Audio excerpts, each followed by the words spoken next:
Hi, it's Jim Ziegler, the Alpha Dawg, and this is the Dawg Pound.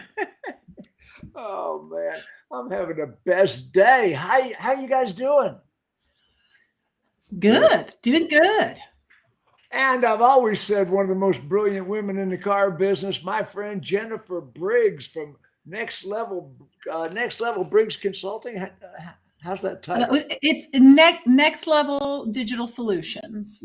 Okay, Close. yeah. Yeah. Next Level Digital Solutions. I'll remember that. Okay, well, where are you today? I am in Lafayette, Indiana today. Really? Yeah, I am. Okay. Enjoying the sunshine. And one of my new best friends in the world, F&I instructor extraordinaire, Kenny Kelly. Hello, how's things in Texas, Kenny? Yeah, it's hot, Jim, but other than that, it's good. It's hot today. Before the broadcast, you and Max were comparing notes on what hot weather's like. Max, where are you today? I am in Spain in the middle of a heat wave. I don't picture Spain having a heat wave. Me neither, but with my luck, it's happening. 100 degrees? Yeah, pretty much. Okay, today we're going to talk about F&I processes. Now Jennifer actually spurred this when she called me from a client last week that the sales managers were calling in the deals. I know a lot of dealers have gone to that format. When I was an F&I manager, I personally wouldn't allow the sales managers to work the deal. That was my venue. Kenny, what do you think about that? Dog, and I got one tremendous. I got mixed emotions with it, Jim. I've for my whole life, it's always been exactly like you. The F&I manager controlled F&I income. The F&I manager controlled the relationship with the lender. One of our major clients, they use that model. They use the sales managers on the desk. And I have mixed emotions, but one of the things that I don't think is able to be consistent, when you have multiple sales managers in a store, which generally you have more than one, calling to get approvals and callbacks and rehashes done, I think it limits the power of the relationship that we used to use as a stronghold to get deals bought. Exactly. It creates confusion with the lender that we used to not have to deal with. So absolutely. Jennifer, what do you think? Well, and I'm always up for evolution, but I feel like it erodes the quality of what we have with our finance managers, and that's why I made the call. I was like, well, maybe this northern girl who's been doing retail in the northern part of the country for so long doesn't know what's happening down in the south. And I think, and it was really funny because they were like, well, how's the finance manager supposed to know the bank programs? And I was like, because that's their job. But it's a bit different. And I think in a smaller store, okay, 6 of one, half dozen another, I definitely think it erodes that power. But also when we start talking about, from my standpoint as an executive level operator, right, when I'm looking at my CIT, I feel like at that point I have too many hands in the pot and no one is accountable for everything. Right. And that doesn't sit well with me. And like Kenny said, it's too many variables. How do you stick to a process when you've got, 4 different people trying to get this stuff done? It was very perplexing to me. I think it can work, but I like more structure in my stores, I guess.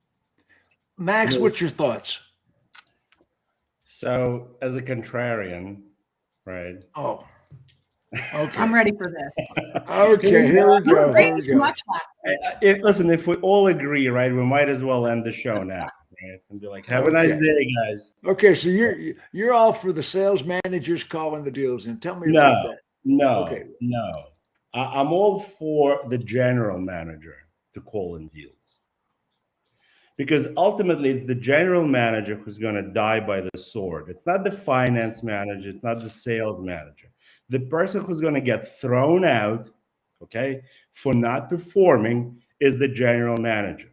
So the general manager has the ultimate, with a capital U, authority to do whatever he has to do to generate profit, right? And then we also have to be objective, right? There are finance managers that are good at selling products, and there are finance managers that are not so good at selling products. And then there are finance managers that are okay at hanging paper, and then there are finance managers that have no idea how to submit an 800 credit score, right? Because they will submit it over LTV anyway, and it will bounce back, right? And here we go with CITs, you know?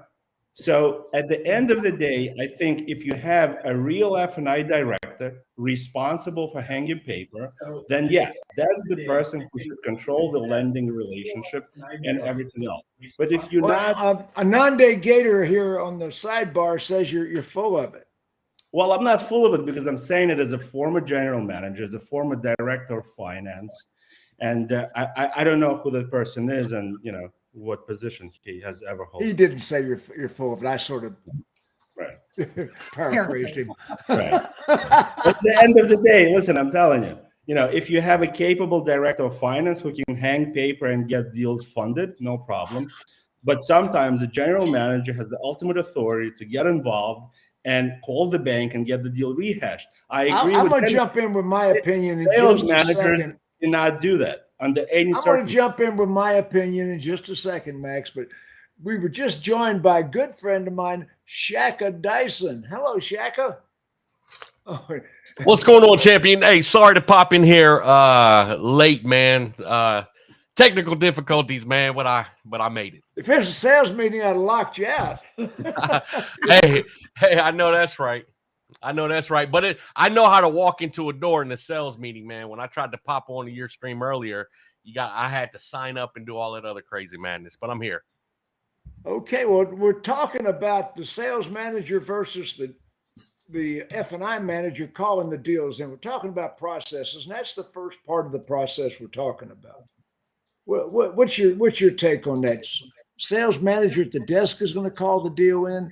They're going to put the deal in the dealer tracker, and they're going to make the call to the bank and do the rehashes. Tell me about it.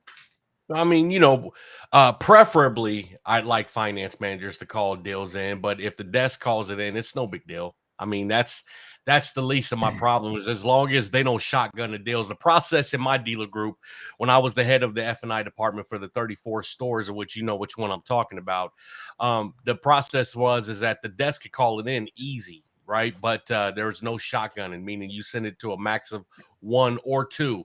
You know, you sent it to our captive and you sent it to one more, and that was it. And you penciled the deal based off that call back. And once the finance manager got the deal back to them, if they had other places that they saw the deal to place the deal, then they could put it at those different places. But as far as the technicality of who called it in, it really didn't matter. Well, it does matter, and I'm going to jump in. I let everybody have their say before I jumped in personally. When I was an F&I director, and I was an F&I director for some pretty big dealerships, when I was an F&I director, I wanted my F&I managers to call the deal in, because I listened to the sales managers try to work with the banks. They don't know the banks. They've never studied the science of getting a deal bought. Now, did you say call it in or rehash? Let's just say rehash. Let's say rehash. Okay, because that's not the question. Because calling it in is putting it into dealer track right. That's the question that I got about calling it in. Yeah. No one asked the question about rehash. And anyway, I don't even want them doing that. And because I can read a bureau and I know what I can do with that bureau as an F&I manager that's been trained to do that. I hear these sales managers, well, look, we gave you a bunch of deals last month. Buy this deal. And they're hammering the lender. They don't know any reason why this deal should be bought. They Sucks didn't for them to interview be on the the desk. customer scientifically. They didn't. Sucks for them to be on the desk. That's for damn sure. If you got people on the desk who don't know how to read bureaus in this day and age, well, they can read bureaus, but do they know the ins and outs of interviewing the customer? Do they know how to work the deal, how to structure the deal, why the deal should be approved? What lenders? I don't see that the managers can do that. theoretically, because this is Shaka, this is why this came up, because it was a flip for what I'm used to, where the sales managers were doing that, and what they told me was, well, you don't expect a finance manager to know how to read a bureau, do you? And I was like, yes. Yeah. And theoretically, right, if we're training, they go in, if they decide they want to go out of the box into a position on the sales management, then they should be bringing those skills with them. But we don't go the opposite way in the stores. So why would we have a process that our desk is the one who has those skills and knows how to read the bureau? And basically, and honestly, my question was, is this just a ploy to be able to sell product training and menu training, because we're keeping inexperienced people in that office as finance managers? We're hiring people who've never done it, which is a great opportunity to promote up. I'm not saying it's not, but to establish a process, why would we only teach a finance manager one portion of what that job is? And once again, every deal does it differently. Max, I see you're chomping at the bit to jump in on this. Well, I mean, listen, there are multiple problems here, right? We don't have formal training for finance managers, right? It just doesn't exist, right? So in many cases, it does. I got 2 trainers on the broadcast right now. That's not formal training required by the state. Okay, that's you're talking about legislated training. Okay, correct. Because the barber needs, for example, in New York City, a barber needs to go through 500 hours of training before he can give you a haircut, right? So that's what most of the people in this broadcast don't have a problem with that. I know. But even to get that haircut, they need 500 hours of training, So all I'm saying is that because there is no formal training, every dealer ends up doing it differently. And sometimes, you promote a salesperson or a sales manager, and they pick up bad habits because there is no formal training program within the dealership itself, right? So maybe they're really good at selling products and they have a really fantastic PVR, but hanging paper, right, and maximizing an approval and selling products are completely different skills. So again, I want to go back to my point that at the end of the day, it's not the finance manager or the sales manager that gets launched, right? Max, I always use the general manager as my last resort. Right. And I think Shaka and Kenny will agree with that. Who should have the right to rehash and get involved at any given point. Nobody else. I completely agree with Jennifer. No sales manager is qualified to rehash deals with the bank, or like Shaka said, let's not shotgun, right? But just because they send it to 2 banks, they might send it to 2 wrong banks, right? Because they don't know the program. And then when the finance manager sends it to another 2 or 3 banks, here you go. You got your shotgun right there. Well, here's the thing. Shaka, you want to jump in there? Nope, I don't. Kenny does. Kenny, I want to hear what you were about to say. Okay, Kenny's going to jump in. Okay. I think we all have to identify with the truth. If we're going to use the word shotgun, I think we have to identify with what the truth of what that means in 2022. Because all of us use the word shotgun, and we come from an era where 3 might be considered shotgun. I walk into stores every day. The first round out of the box is not a shotgun. Waiting for the eye twitch, Kenny. It is 100% an AR. It is at least 10 banks. And then I see another application, it's more, right? So the shotgun problem goes back to what Max is saying is the training that is done is, number one, not done routinely enough in a dealership. But number 2, it's not structured for both the sales manager and the finance manager. And number 3, there's not near enough of asset meetings or CIT meetings being held with accountability to everyone involved in the car deal. Hey, why have you told me for 4 days in a row that you can't get the driver's license for Mary Jane? There's a problem. There's a disconnect. And general managers that damn Mary Jane again have accountability. Mary Jane got, she can't drive, so you're not gonna be able to get her driver's license. Right. Yeah, right. yeah. Nobody But we knows wrote a that. cardinal needing driver's license for Mary Jane. And if it's not a deal, let's get it out of the road and find another deal. But let's not let it wait 30 days or 45 So- days. Or I'm so glad that both Shaka and Kenny are on here. And of course, Max and Jim, your background is phenomenal. But from a process standpoint, and again, I am not going to say because we've always done it this way, right? I know I'm 20 years in the business. September 2nd makes 20 years. But here's my thing. If it's up to my desk to do those things, to have that knowledge, the person in the box is just selling product and that's all they're doing and actually getting the contract signed. They're not doing anything else with the lenders. I'm first of all, I have sales managers that don't want to put out a pencil until they actually have the deal bought, which is a problem for me because I need that pencil out in 3 minutes. We should have everything configured properly, but they're holding it. So now my customer is waiting and time erodes gross.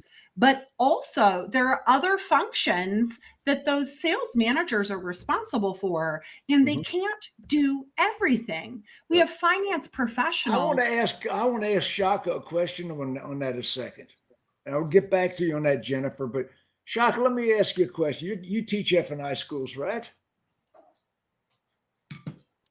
I do. I teach F&I schools, or have.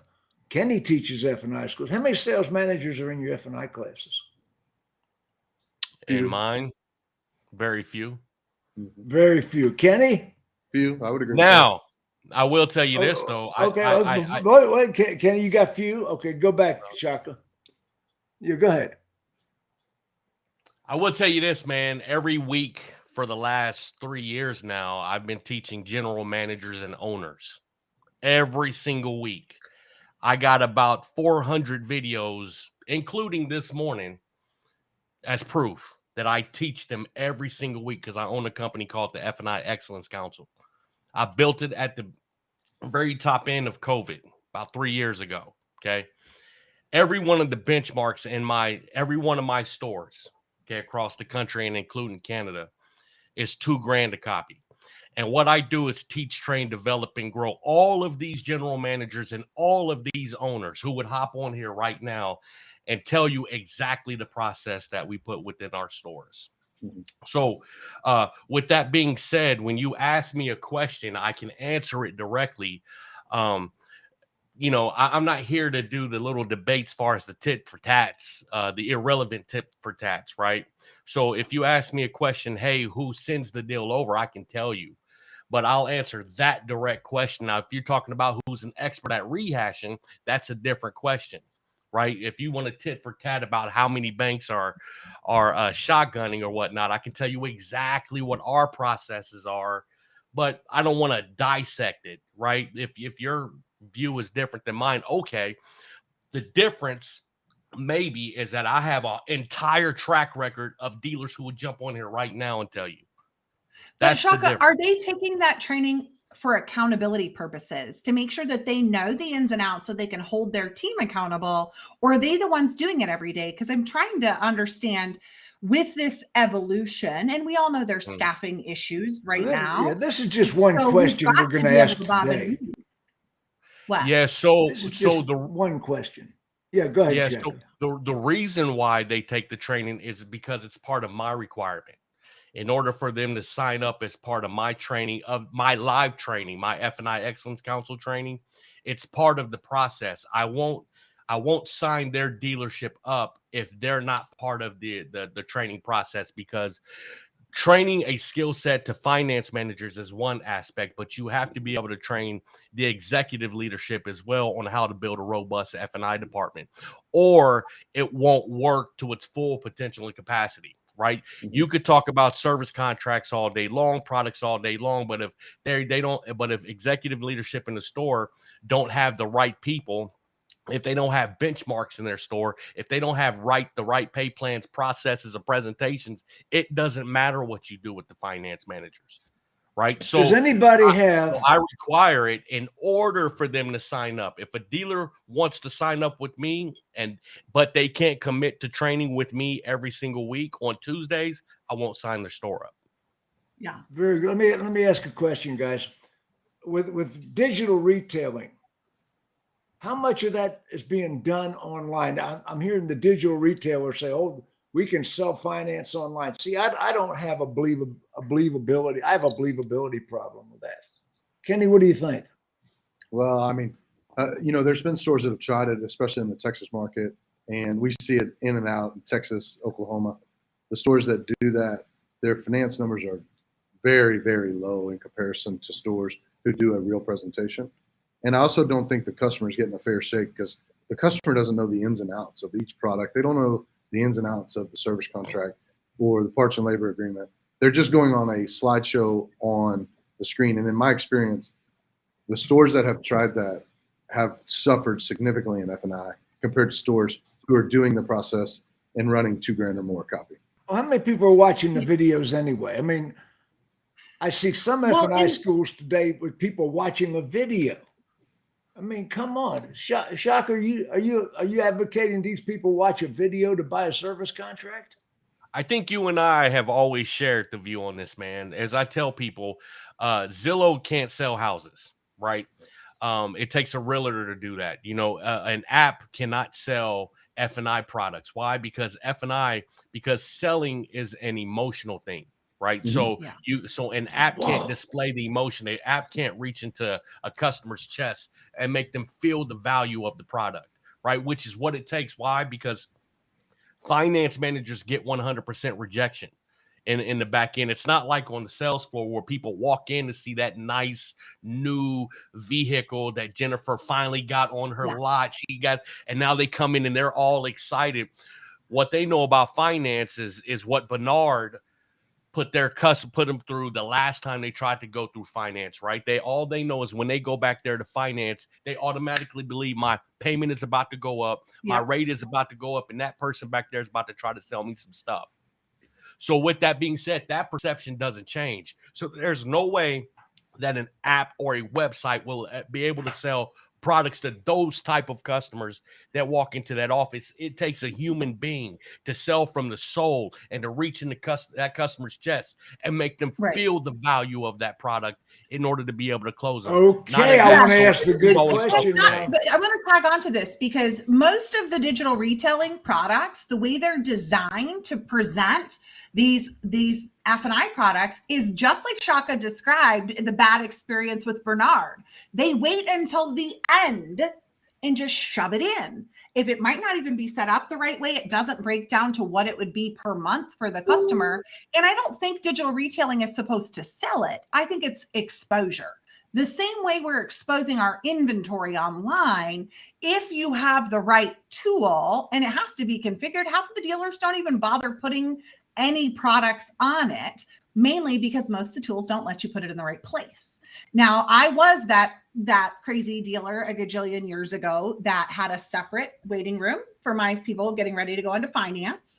And there were commercials about the products for exposure, just so they heard the name to queue up my finance manager. See, I don't like that sale and like that presentation. I don't like that. The less mention of F&I before they get into the F&I manager, the better I am. I don't want salesmen or videos or any mention of my products. Kenny, what's your thoughts? Kenny? Yeah, I would definitely agree with that. I mean, I've seen it both ways. I come from an environment where, we would use a delivery process. That delivery process would help touch on two things: the service, the survey, and just kind of touch on on F&I. And I've seen it without. What about the salespeople setting you up with the products and introducing the service contract to the customer before they get an F&I? What do you think about the salesperson setting you up? I'll get to Shaka in a minute. I think to Max in a minute, but yeah, I think it creates hesitation and it creates uncertainty in a relationship where there's no reason for that person to be doing it because they just got a yes. They got the customer ready to go. They're ready to buy something. They just said yes. Why would we put somebody less experienced, less trained, with less knowledge in the middle when they're already in a yes mode? Do you agree that most salespeople are afraid of F&I? They have no idea what it is. They're clueless. Yeah, exactly. I got a text from a guy that sold cars for me for a long time. Got promoted into a store as a finance manager for the first time, and he goes, "Man, this is something totally different than I thought it was. Can you help me?" Yeah, it's a totally different world, right? There's a big difference in being a deal receiver and being a deal maker. Most of my TOs, when I was actively doing F&I every day, and even the dealerships I've done it since, the TO looks like something like this. Look, Mr. Ziegler, I really need this deal. Don't blow these people out. I mean, how many times do you hear that introduction, Shaka? I'm not talking about the ones you trained. I'm talking about how many dealerships you think are doing that. Man, there's no telling. It's sad though that if that's still happening, man, then there's a severe disconnect between 2022 and those stores, right, and those dealers. As far as I just want to circle back to these products being sold online, or as Jennifer said, she wanted to have that room to play the videos. I'm gonna tell you this. She's got the right idea, right? But I'm going to tell you this. Customers don't say no to products themselves. They're not saying no to the F&I products. What they're saying no to is the F&I process, the F&I perception. Say what that has again, happened to them in the please, past. louder. Yeah, so that's what they're saying no to, because what people have to understand is that customers and us, right? Customers never remember what someone said or what they did, but they always remember how someone made them feel. So what that means is 5 or 6 years ago, when Bernard took the customers through those finance process and he couldn't sell anything, he couldn't close anything, he used old school tactics, and the customer said no. Rather than being able to close that customer, he beat up on them and made them feel bad. So they left the office and they felt horrible. And so now when they go back through the process, they don't want to deal with the finance office or anything that it has to foretell, but it has nothing to do with the value of the product. So the right thing is to roll out the red carpet for the customer.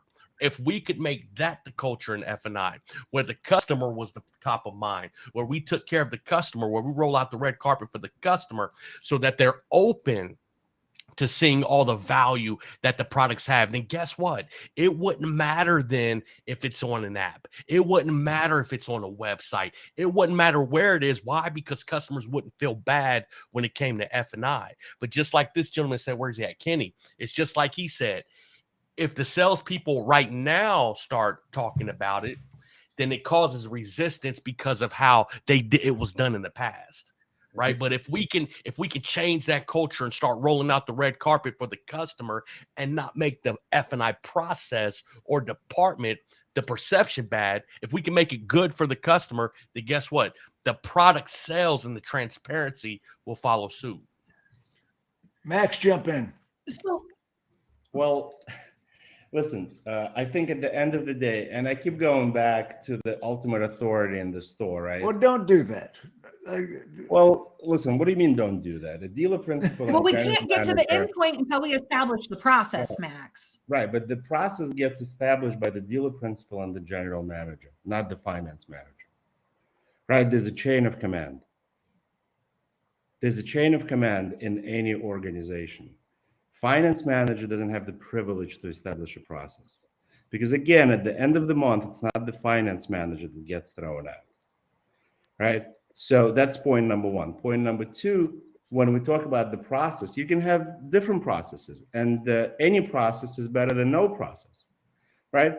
So maybe Shaka is right. Maybe salespeople shouldn't be talking about finance products. Maybe Shaka is wrong. I know plenty of stores where, for example, LoJack gets sold by salespeople because it's not hard, right? The customer is excited that they said yes to the car. Now, it's very easy for the salesperson to sell LoJack because you don't want to have that car stolen, right? And LoJack is kept completely outside of F&I. But all the paper products, whether it's VSC, gap, tire and wheel, key replacement, get pitched in F&I. But again, who are we to say which process is right and which process is wrong? I think they're both right? As long as it works in that particular store. Right. But again, the process gets set up by the ultimate authority. Well, I fully endorse your right to be wrong. That's fine. And I accept it.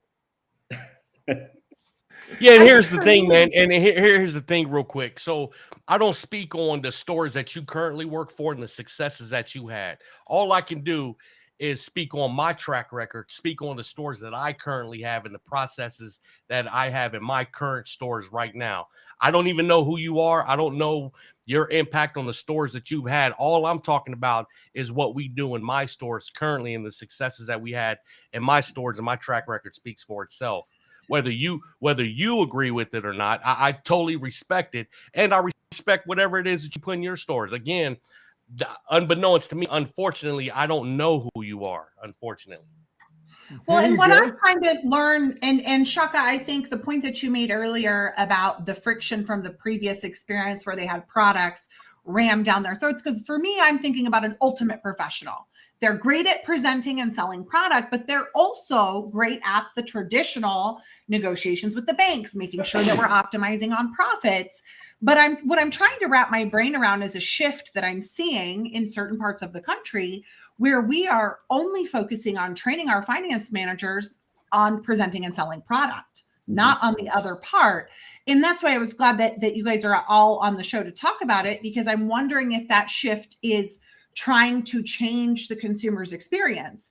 If we get better at presenting product and remove the Bernards, does it then make it easier? But for me, from that, because I am the top down, right? I am the one establishing these processes. Like Max was saying, the finance manager is not the one that's going to do it, but I need to also optimize on my talent's time, right? My desk and the finance manager. And I need to make sure that those things are leveraged appropriately. And that's why I'm just trying to understand, as I see more and more, that these finance managers only know how to present and sell product and nothing else. I want to So- go somewhere else with this That's a training conversation issue. for a second. Is all that is. I want It's to go just- it's somewhere just else with this simple. conversation, and I've intended to go here the entire. Oh no, are you time. talking about Matthew's comment? Yeah, well, I had this in mind. Okay, now there's a lot of dealers going to the A to Z process where the salesperson presents all of the numbers, all of the finance. How's that working for us, Kenny? Again, I think it's going to come down to the same exact thought process. Can it work given in the right store with the right environment, with the right processes in place, with the right accountability? Yeah, it probably could work, right? But again, the same limitations that we have with a salesperson or a weak finance manager or weak training in F&I is going to be the same problem we're going to have in a single touch process if the culture is not created correctly with correct accountability and correct training. Because here's the thing. There's a part of me that believes in a single touch system with good training, good processes. The salesperson did a good enough job to get them to the yes. And if we had them trained correctly, there's a really big if there. And if they were a polished enough person, like for example, let me throw a store out there, right? In Texas, not far from me, one of the largest Chevy stores in the country, when they hire a salesperson, that salesperson is not somebody that comes off the street, never sold a car, and is able to sell a car. Their sales staff is very seasoned. Most of them have managerial experience. It's easier in that store to do a single touch because you have somebody who was a finance director or general sales manager doing the process. If we're talking about taking a green salesperson and asking them to sell the car, then turn around and sell F&I and run $2,000 a copy, I think that's a stretch. Because I think there's not enough training and not enough structure, not enough accountability to train that salesperson to do the job and get the result we're getting from someone I'm else. going to let Shaka jump in on that. Shaka, one touch, A to Z, salesperson sells the F&I. Take it for a second. Yeah, it's not something I agree with. I mean, I think that obviously, if a store has a one-touch culture in it, they're leaving money on the table. And the reason I say that is because F&I managers are the most highly trained, skill-wise, as far as managers are concerned, in an entire store. It takes an entire training system to get finance managers prepared for success back in finance. You're talking about the most profitable square footage in a store. You're talking about the hardest products, intangibles in a store. You're More talking skills, more schools, more specialized training than anybody except the technicians. You're talking about a department that receives 100% rejection. I mean, you're talking about highly trained finance managers that still come up short month in, month out. So there's no way that a salesperson tasked with selling the vehicle, tasked with going through the process, tasked with getting referrals, following up, tasked with all that they're tasked with, is now going to take on the responsibility, the behemoth responsibility of being successful in the F&I world as well. No, I mean, you can try to do it, and I mean, in there are scenarios where anything will work, but in the grand scheme of things, you'd be leaving a lot of money on the table if you do that. So none of my stores do it for sure. Okay, Max, jump in on A to Z selling. It's just unrealistic. It's hard enough to sell a car. You can't expect the same person then go and slay the dragon in F&I. It's impossible. So I completely agree with Shaka. At the end of the day, dealers that are doing it are willingly leaving money on the table. And if they're okay with it, maybe you can get away with it in the Mercedes store, where the front end can easily be 10, 12 grand, and you can say, well, it's okay if I don't pick up the other $2,000-$3,000 in the back. But in majority of dealerships, that's just not. Now, these A to Z stores are claiming that they're making the numbers. Listen, you can claim anything, but at Right. the end of the right. Right, exactly. I mean, they're claiming they're doing the numbers. So are the online. But Jim, I'll be honest with you, we're doing the numbers. I am yet to meet a person who bought F&I products online. I'm yet to meet that person. I don't know who they are, where they buy. I mean, they don't exist. It's a fantasy, right? I agree with Jennifer. You got to put your F&I products on the dealership's website just to let people know for the sake of research. But the actual salesmanship takes place in the box. It's a belly-to-belly business. It's not Amazon yet. Maybe, fast forward a couple of generations, maybe all of us are going to be wrong, But at this very point, A to Z, process to me is removed from reality, and selling products online is also removed from reality. And I think if we really ask dealerships to present their financial statements, the proof is in the pudding. You will see. Well, yeah, I say that, but I'm going to tell you right now. Don't generate F&I profits that other stores generate. I'm going to tell you right now. The A to Z process with it. There are salespeople that are 20 unit a month salespeople. There's also 5-car Fred, and no amount of training is going to make 5-car Fred 6-car Fred. I mean, there are certain green peas that are in development, but there are certain people that have a 5-car mentality that are always going to have a 5-car mentality, no matter how much training you give them. So what I'm telling you right now is I don't want 5-car Fred with a 5-car Fred mentality presenting my F&I products, because there's a whole lot of, we spend 2 and 3 days, 4 days, 5 days teaching an F&I school with intricate skills. And legal compliance is the other part. Yeah, I'm scared to death. Most legal compliance issues are coming out of the sales department, not out of the F&I department. And I'm going to have 20 salespeople responsible for protecting the dealer's interest with compliance. And what do you think, Kenny? Not me. Again, like I said, there are guys that are trying it. It would not be me. No. I met, and here's the deal too, Jim. Yeah. You mentioned the 5-car. You mentioned the 5-car Freddy, and then on the flip side of that, we've got the Frank Cranides of the world that sell 140 cars a month, and the Ali Reddas of the world that sell 200 cars a month. There's no way they're going to sit down and do 140 F&I transaction as well, right? They have their own finance teams to do that. So yes, he does. In reality, who are we talking about as far as the one touch? You're going to limit if a dealer decides to do that to their store, they're going to limit the capacity of that person on one end or the other. You want them to do F&I? Okay, cool. Then they're taking their eye off the ball on maximizing their potential in selling cars.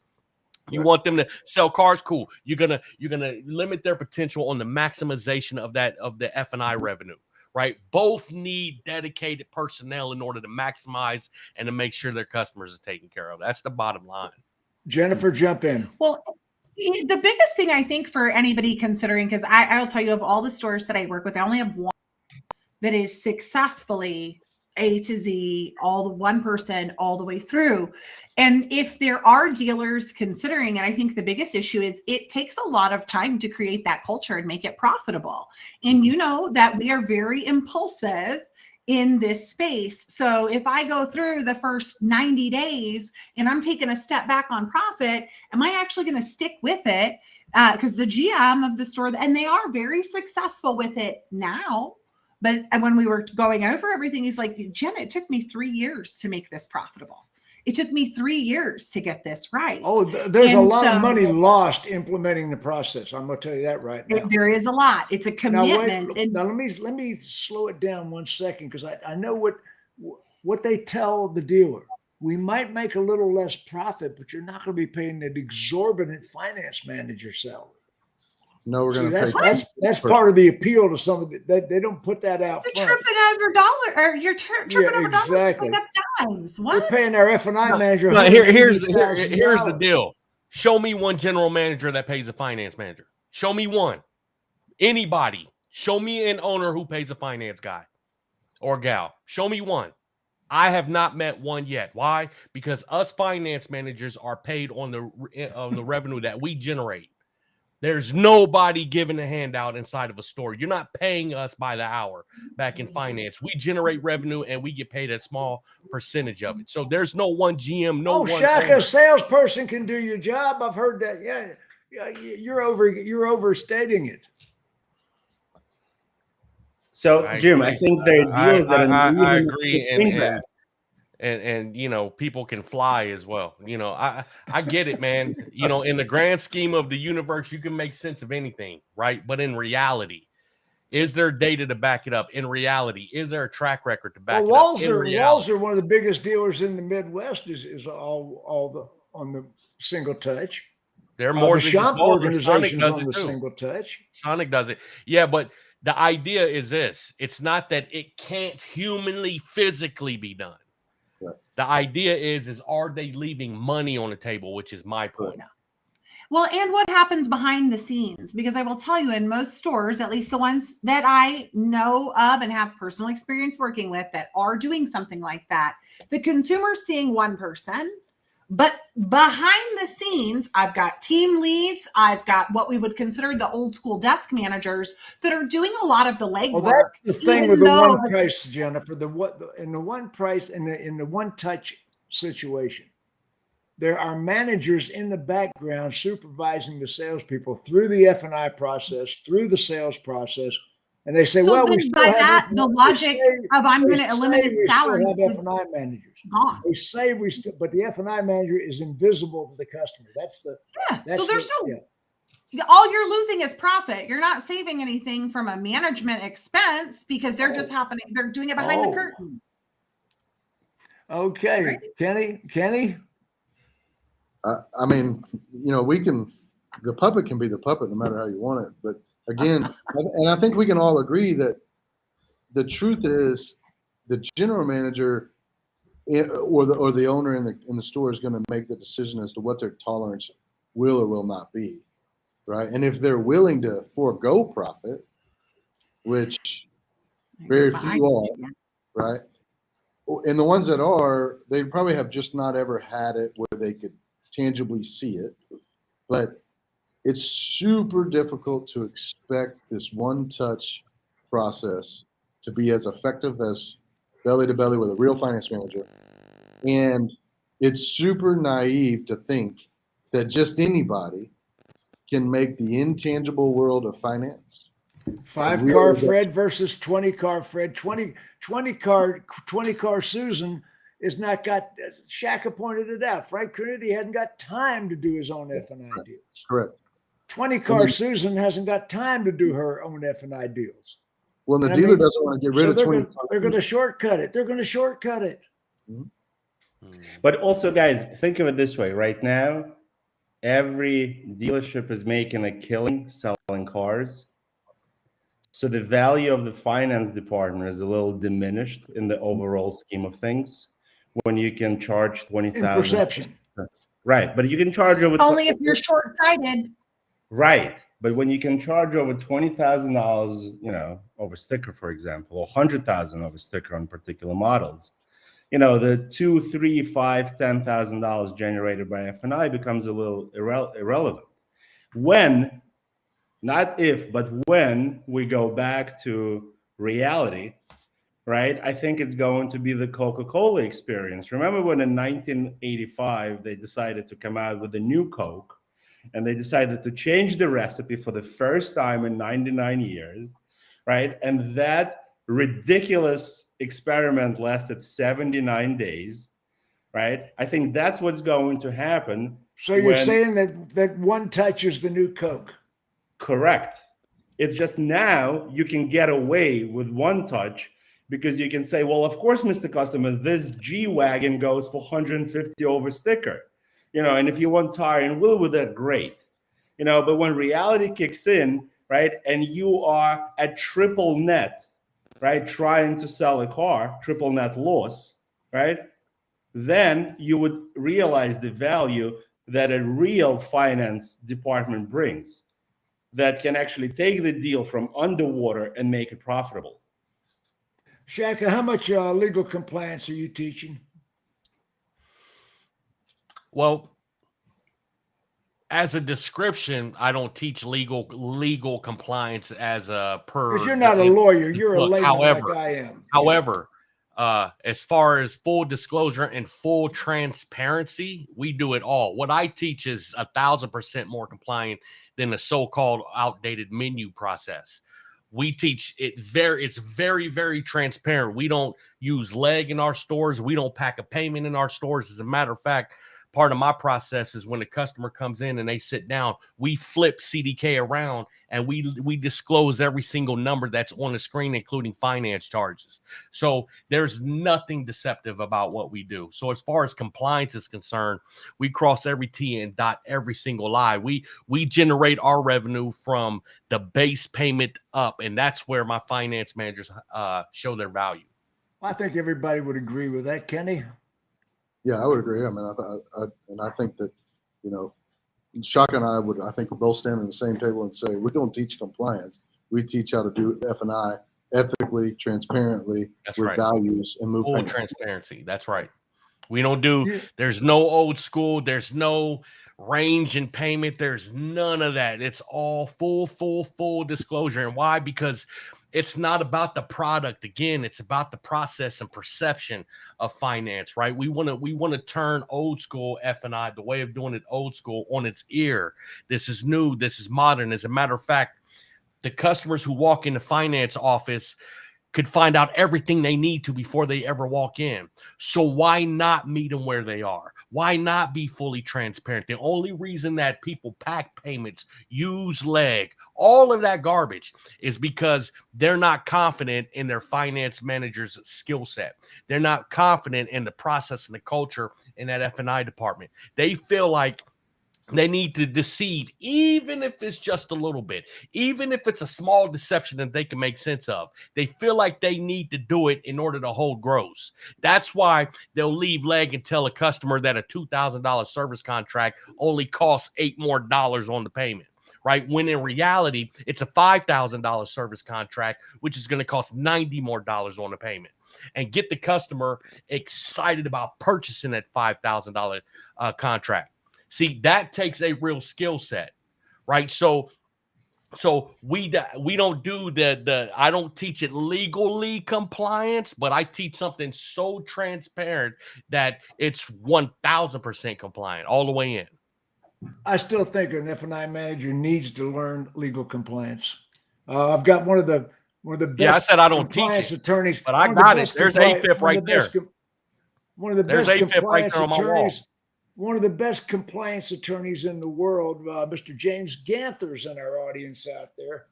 And Yeah, when I talk about legal compliance, I'm talking about not breaking laws when we are presenting finance. All right, understanding It had those nothing to regulatory do with guidelines. legal and ethical. Legal and ethical, those buzzwords. No, I'm talking about, one of the buzzwords I hate in the car business. We're going to make the customer experience bullshit.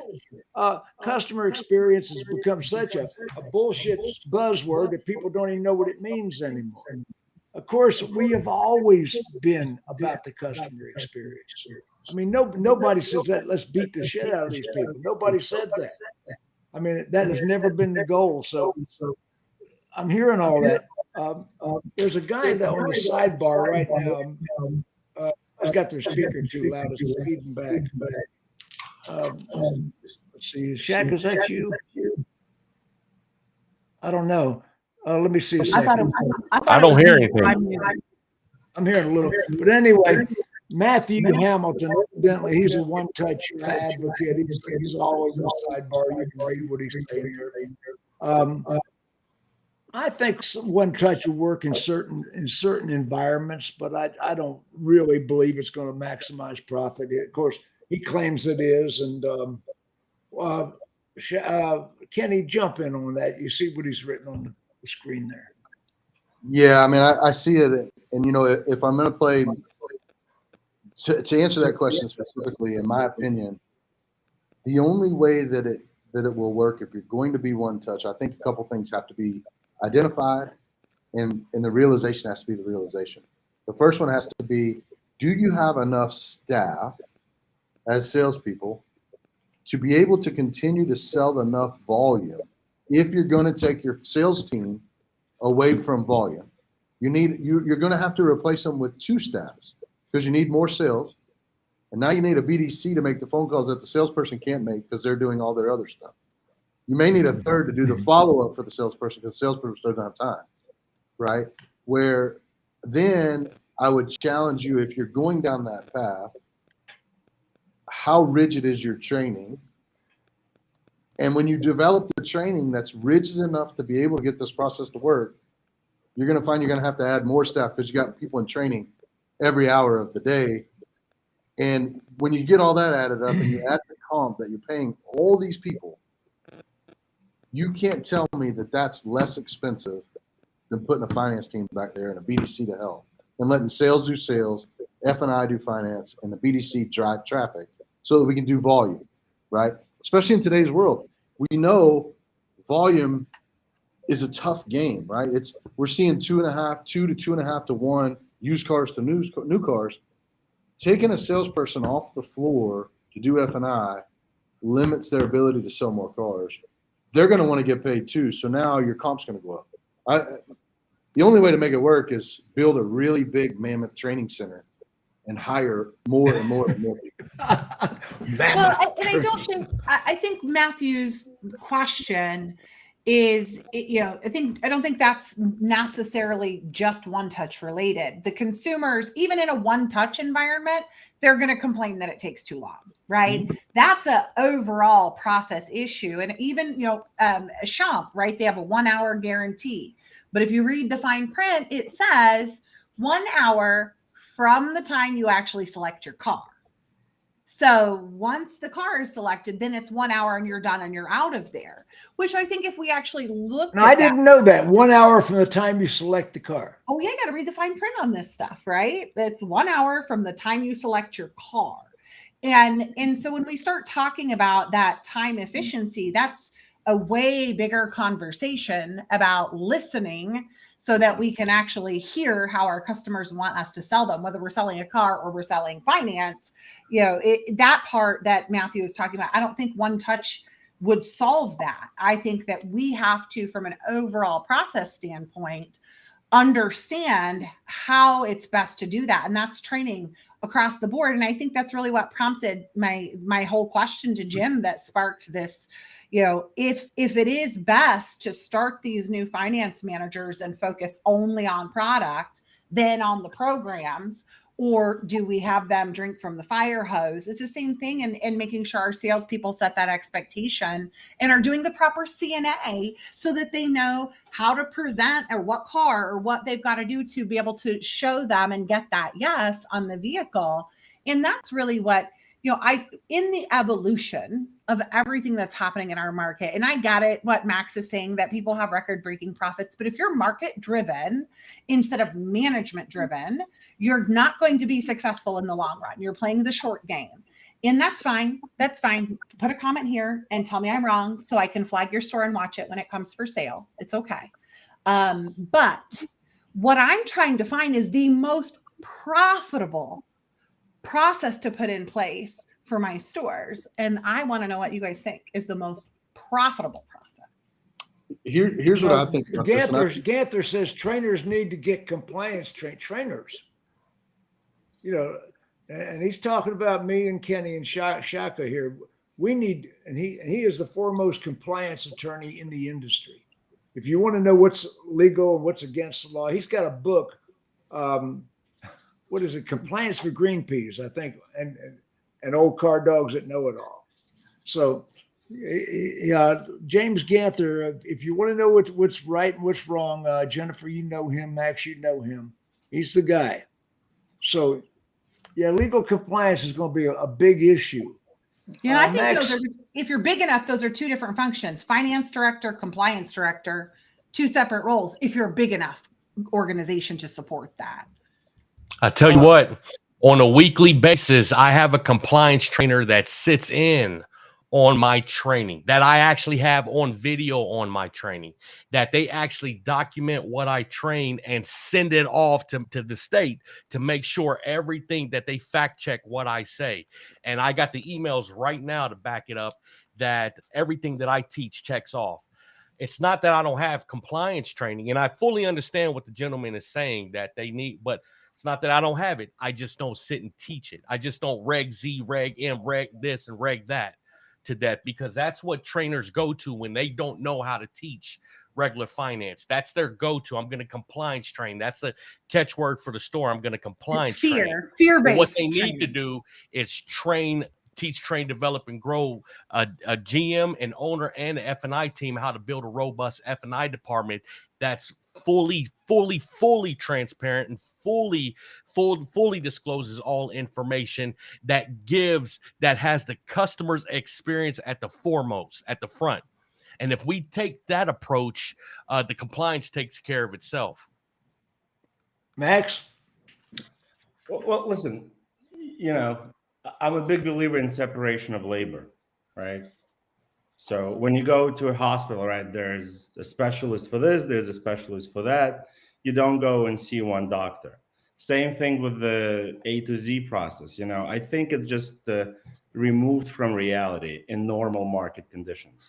And you need to have a specialist in F&I, and you need to have a specialist in sales, and you need to have a specialist at the desk, and you need to have a specialist in parts and service. You can't be a jack of all trades. It just doesn't work like that in any other industry. Show me any other industry where they have an A to Z process. Max, let me interrupt you 1 second.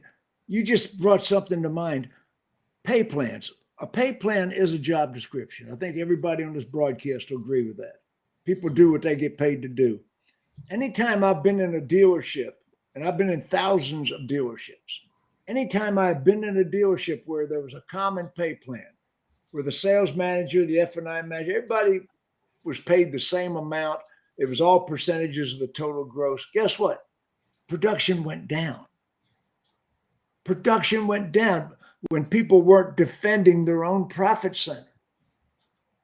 When the F&I manager wasn't responsible for their own profit center, profit went down. When the used car manager could be worked to put $2,000 too much in a trade because they were working on a common pay plan.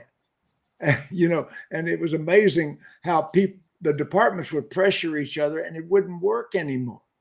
I want my departments defending their own profit center, because most dealerships, they make their profit by stealing from another department. Yeah. No, profit comes from customers, not from other departments. I see people trying to move money across the ledger, trying to beat up the used car manager. The used car manager is stealing the trade, or the F&I manager is cutting the deal. I mean, there's people on all defend your own profit center. So we That's a whole another show. we got 1 minute left, and I'm going to end the show. This has been really a spirited debate. A lot of people on the sidebar with different opinions, and frankly, I don't have an opinion about any of it. I mean, I just want to make the most money at the bottom line. That's my opinion. So, well, I anyway, appreciate everyone's input. everybody say goodbye to the audience. Just wave at them.